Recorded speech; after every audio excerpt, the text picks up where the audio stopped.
अवधूत चिंतन श्री गुरुदेव दत्त श्री स्वामी समर्थ.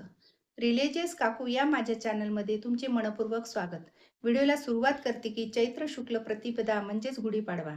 आजपासून आपल्या नवीन मराठी वर्षाला सुरुवात होत आहे, म्हणून सर्व स्वामी भक्तांना नवीन वर्षाच्या खूप खूप शुभेच्छा. येणारे नवीन मराठी वर्ष सर्वांसाठी सुख समृद्धीचे भरभराटीचे जावो आणि सगळ्यात महत्त्वाचे म्हणजे निरोगी उत्तम आरोग्य लाभो, ही स्वामीचरणी प्रार्थना. स्वामींची सेवा ह्या वर्षात भरभरून करता येवोत.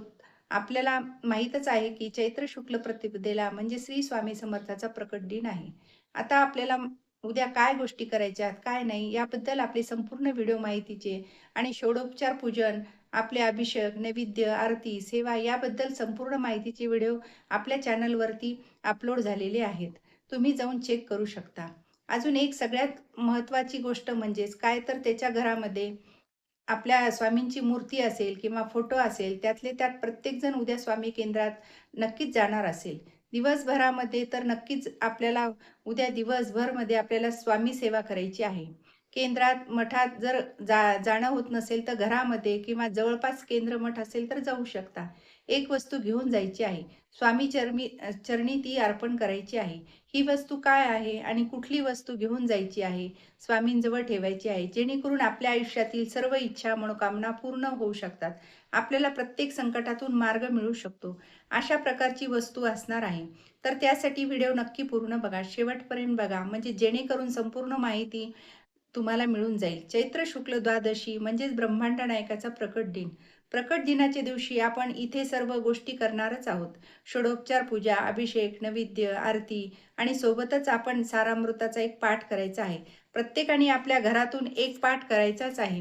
केंद्रात जाऊन करा किंवा घरी पण करू शकता. नित्यसेवा पण करायचीच आहे. या दिवशी नामजप, तारक मंत्र ही सगळी सेवा करायची आहे. तुम्हाला यथाशक्ती अन्नदान करावे. जाताना वस्तू घेऊन केंद्रात स्वामींच्या जवळ ठेवा किंवा तुम्ही तुमच्या घरी फोटोसमोर ही वस्तू ठेवू शकता.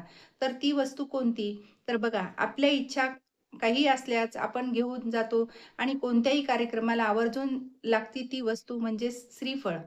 एक अख्खं पूर्ण नारळ न सोललेलं असं स्वामी चरणी अर्पण करायची आहे आणि आपल्या इच्छा मनोकामना स्वामींना सांगायच्या आहेत. तर बघा, स्वामी आई आपल्या इच्छा मनोकामना नक्कीच पूर्ण करणार. तर हा छोटी सेवा करून बघा.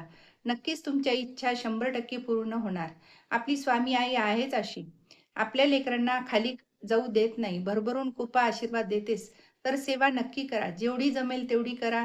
श्री स्वामी समर्थ. माझा जर व्हिडिओ आवडल्यास लाईक, शेअर आणि सबस्क्राईब करायला विसरू नका. श्री स्वामी समर्थ. श्री स्वामी समर्थ.